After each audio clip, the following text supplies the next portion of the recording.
Okay जी। इस video के अंदर हम लोग कैटेगोरिकल प्रोपोजिशन के हवाले से बात करेंगे कि कैटेगोरिकल प्रोपोजिशन होती क्या है।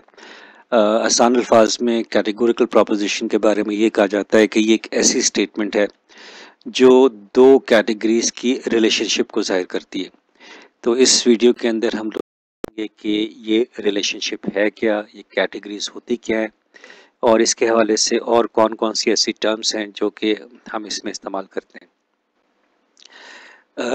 इस वीडियो के अंदर क्लासेस और कैटेगरीज के हवाले से बात करेंगे, कैटेगोरिकल प्रोपोजिशन के हवाले से बात करेंगे, जो आपकी कैटेगोरिकल प्रोपोजिशन की टाइप्स हैं उनको ज़रा देखेंगे और क्वालिटी, क्वांटिटी और डिस्ट्रीब्यूशन के कॉन्सेप्ट को थोड़ा सा इलेबोरेट करने की कोशिश करेंगे। क्लास के बारे में बात करते हैं कि क्लास क्या होती है। क्लास को हम ये कहते हैं कि ये ग्रुप है, ये कलेक्शन है of object that have some specified characters in common. तो ऐसे ऑब्जेक्ट्स जिनके दरमियान कोई कॉमन प्रॉपर्टीज़ हों, कोई कॉमन करेक्टरिस्टिक्स हों, उनको हम एक नाम दे देते हैं और वो नाम क्या होगा, वो क्लास का नाम होगा या वो ग्रुप का नाम होगा। तो क्लासेस को हम ग्रुप भी कहते हैं, कैटेगरी भी कहते हैं और सेट भी कहते हैं।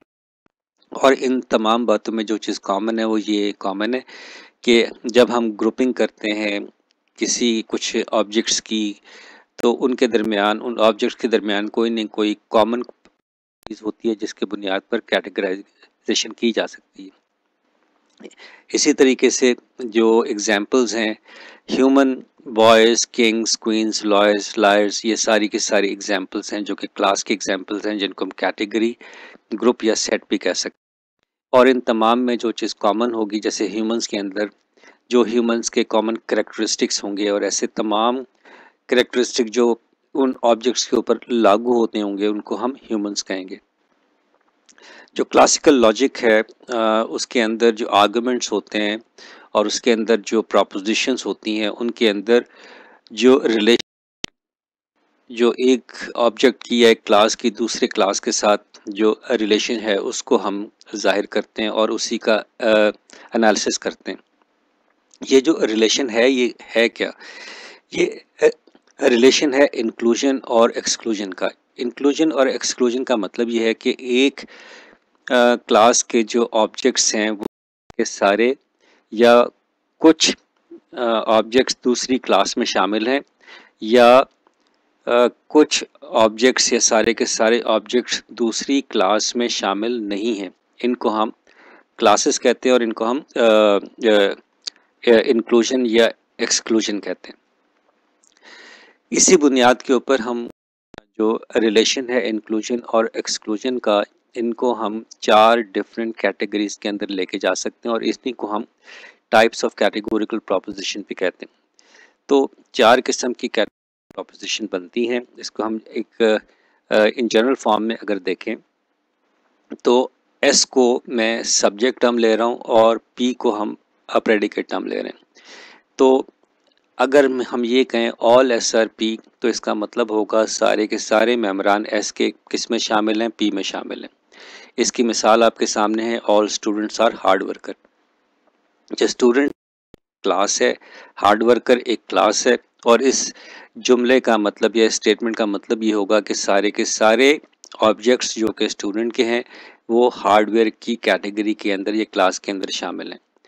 नो एस आर पी का मतलब ये होगा कि कोई भी एस का मेंबर जो ऑब्जेक्ट है जो कि बिलोंग रखता है, ताल्लुक़ रखता है, वो पी में शामिल नहीं है। इसका मतलब सिंपल क्या हुआ, एस की कैटेगरी अलहदा है, पी की कैटेगरी अलहदा है, कोई चीज़ इनमें कॉमन नहीं है। तो no students are hard worker, इसका मतलब है कि कोई भी स्टूडेंट जो कि इस कैटेगरी से ताल्लुक़ रखता है वो इस कैटेगरी जो कि हार्ड वर्कर की है वो शामिल नहीं है। सम एस आर पी का मतलब ये है कि कम से कम एक एस का मेंबर, एक एस का ऑब्जेक्ट वो पी में शामिल है।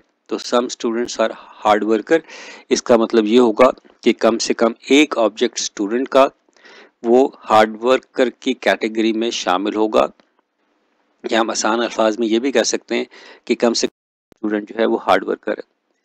इसी तरीके से सम एस आर नॉट पी, इसका मतलब ये है कम से कम एक एस का मेंबर टी की कैटेगरी में शामिल नहीं है।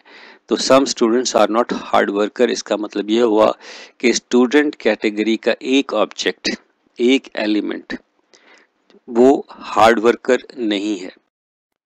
सम को ज़रा इम्पोर्टेंस दें। सम का मतलब होगा refers to at least one object of the term. One object का मतलब है at one given point of time हम किसी एक ऑब्जेक्ट के बारे में बात कर रहे होंगे, राइट।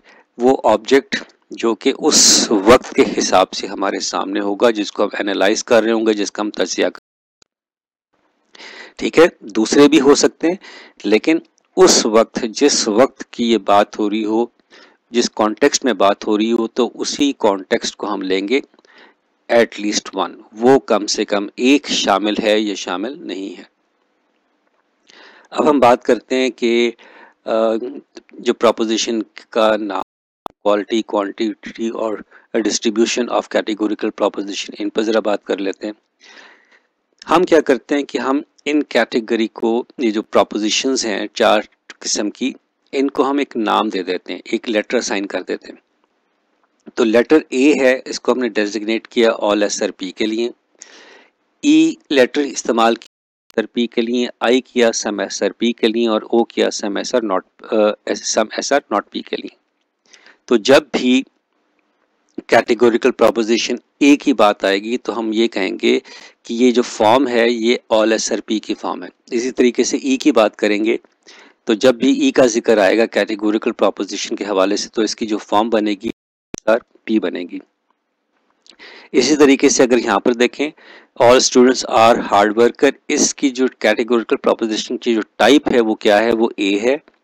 इसी तरीके से इस प्रोपोजिशन की no students are hard worker, इसकी टाइप ई है। Some students are hard worker, इसकी प्रोपोजिशन की जो टाइप है या जो नाम है वो आई है। और सम नॉट हार्ड वर्कर, इसका जो नाम है वो ओ है।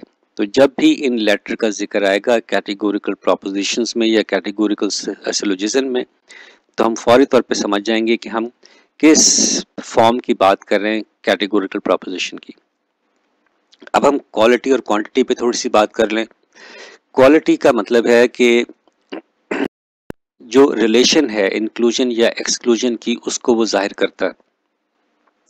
और अगर एक क्लास के मेंबर सारे के सारे या कम से कम एक दूसरे कैटेगरी के अंदर शामिल हैं तो हम कहेंगे क्वालिटी इज अफर्मेटिव। और अगर क्लास के तमाम मेंबरान या कम से कम एक मेंबर दूसरी कैटेगरी या दूसरी क्लास में शामिल नहीं है तो हम उसको कहेंगे नेगेटिव। तो अफर्मेटिव का मतलब है इंक्लूजन हो रही है और नेगेटिव का मतलब क्या है, एक्सक्लूजन हो रही है। तो क्वालिटी क्या होगी, या तो अफर्मेटिव होगी या क्वालिटी नेगेटिव होगी। अगर अफर्मेटिव है तो इसका मतलब एक ग्रुप के, एक क्लास के जो मेंबरान हैं दूसरी में शामिल हैं, और अगर क्वालिटी नेगेटिव है तो इसका मतलब है कि शामिल नहीं है। क्वांटिटी का मतलब ये है कि जो नंबर ऑब्जेक्ट्स हैं उस रिलेशन के अंदर किस तरीके से पार्टिसिपेट कर रहे हैं। तो quality refers to the number of objects of one class, के ऑल है या सम है। ऑल, नो, इनको हम यूनिवर्सल कहते हैं। इसका मतलब है कि सारे के सारे मेंबरान के हवाले से बात हो रही है।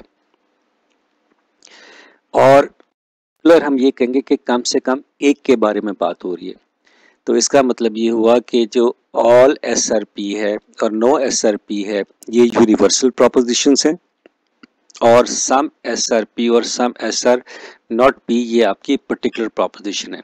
तो क्वांटिटी या तो यूनिवर्सल होगी या आपकी पर्टिकुलर होगी। अब टॉपिक है वो है डिस्ट्रीब्यूशन का। डिस्ट्रीब्यूशन का मतलब है कि ये जो सब्जेक्ट टर्म और जो प्रेडिकेट टर्म हैं इनकी जो इन्वॉल्वमेंट है एक कैटेगोरिकल प्रोपोजिशन में वो किस तरीके से है। ठीक है, तो सब्जेक्ट टर्म भी होगी, प्रेडिकेट टर्म भी होगी। तो सब्जेक्ट टर्म की डिस्ट्रीब्यूशन हम चेक करेंगे, प्रेडिकेट टर्म की डिस्ट्रीब्यूशन हम लोग चेक करेंगे, और जो सब्जेक्ट टर्म है या जो प्रेडिकेट टर्म है इनके जो ऑब्जेक्ट्स हैं उनकी जो तादाद है वो किस तरीके से पार्टिसिपेट कर रहे हैं उस रिलेशन के अंदर। तो टर्म डिस्ट्रीब्यूटेड होगी वो उस वक्त डिस्ट्रीब्यूटेड होगी कैटेगोरिकल प्रोपोजिशन में कि जब हम एक ग्रुप, एक क्लास के एक सेट के तमाम मेंबरान के बारे में बात कर रहे होंगे कि वो इसके अंदर इन्वॉल्व हैं, हम एनालिसिस कर रहे हैं तमाम के तमाम मेंबरान का एक टर्म का, तो वो क्लास क्या कहलाएगी? डिस्ट्रीब्यूटेड। या फिर क्लास कहलाएगी अनडिस्ट्रीब्यूटेड, और वो उस वक्त कहेगी कि जब सारे के सारे मेंबर नहीं, कम से कम एक या कुछ मेंबर उस रिलेशनशिप के अंदर मौजूद हैं, जो पार्टिसिपेशन है वो कुछ मेंबरान की है किसी एक टर्म की, तो वो टर्म क्या कहलाएगी? अनडिस्ट्रीब्यूटेड कहलाएगी। तो ऑल एस आर पी के अंदर टर्म एस जो है वो डिस्ट्रीब्यूटेड है और पी जो है वो अनडिस्ट्रीब्यूटेड है। इसका मतलब यह है कि सारे के सारे मेंबरान जो एस के हैं वो पी के अंदर शामिल हैं। तो यहाँ पर तो हम बात कर रहे हैं सारे के सारे मेंबरान एस के, लेकिन पी के बारे में हम लोग यहाँ पर बात कर रहे हैं कि जो इम्पोर्टेंस यहाँ पर क्या दे रहे हैं वो मेंबरान की बात कर रहे हैं, जबकि एस के जो मेंबरान की तादाद है वो पी के मेंबरान से कम होगी। इस वजह से जो पी के मेंबरान हैं उनकी पार्टिसिपेशन कम है या सारे के सारे मेंबरान पार्टिसिपेट नहीं कर रहे, ठीक है, तो इसलिए ये अनडिस्ट्रीब्यूटेड कहलाएगी, जबकि एस टर्म डिस्ट्रीब्यूटेड कहलाएगी। इसी तरीके से नो एस इस पी के अंदर एस और पी दोनों के दोनों टर्म आपके डिस्ट्रीब्यूटेड हैं, क्योंकि एस सारे के सारे मेंबरान एस के अलग हैं, सारे मेंबरान पी के अलग हैं, इसलिए ये दोनों की दोनों टर्म आपकी ई के केस के अंदर या नो एस एस पी के केस के अंदर डिस्ट्रीब्यूटेड होंगी। सम एस एस पी के केस के अंदर both S and P R undistributed. इसका मतलब है कि कुछ मेंबरान या कम से कम एक मेंबर एस का इस रिलेशनशिप के अंदर शामिल है और इसी तरीके से कम एक का इस रिलेशनशिप के अंदर शामिल है, इसलिए दोनों की दोनों टर्म अनडिस्ट्रीब्यूटेड कहलाएंगी। तो some S is not P की अगर हम लोग बात करें तो इसमें एस जो है वो अनडिस्ट्रीब्यूटेड है, क्योंकि हम कम से कम एक एस के मेंबर की बात कर रहे हैं, लेकिन इस केस के अंदर हम पी के सारे मेंबरान को एनालाइज कर रहे हैं। एक मेंबर को अगर हम कनेक्ट करने की कोशिश करें या ये देखने की कोशिश करें कि ये इसमें शामिल है कि नहीं है, तो हम लोग ये देख सकेंगे कि सारे के सारे मेंबरान को जब एनालाइज किया गया इस एक मेंबर के साथ, तो हमें ये अगर ये प्रोपोजिशन ट्रू है तो हम ये कह सकते हैं कि ये इसके अंदर करता है। तो इसलिए कम से कम एक मेंबर एस का जो है वो इस रिलेशन के अंदर शामिल है, जबकि पी के सारे मेंबरान जो हैं इस रिलेशनशिप के अंदर शामिल नहीं है। तो इसलिए एस की टर्म आपकी अनडिस्ट्रीब्यूटेड हो गई और पी आपकी डिस्ट्रीब्यूटेड हो गई। इसको समराइज कर लेते हैं। हमारे पास चार किस्म कैटेगोरिकल प्रोपोजिशंस हैं, all S are P, no S S P और some S S P and some S is not P. इनका जो नाम ये है कि all S are P A है, no S S P E है, some S S P I है, some S is not P O है।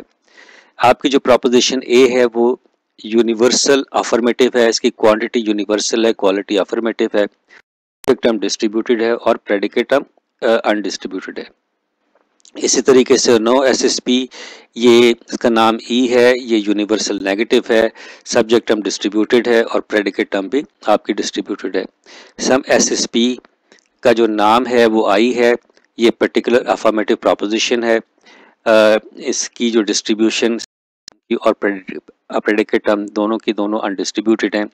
Some S is not P की जो प्रोपोजिशन का नाम ओ है, क्वांटिटीज की पर्टिकुलर है, क्वालिटीज की नेगेटिव है, सब्जेक्ट टर्म अनडिस्ट्रीब्यूटेड है और प्रेडिकेट टर्म आपकी डिस्ट्रीब्यूटेड है।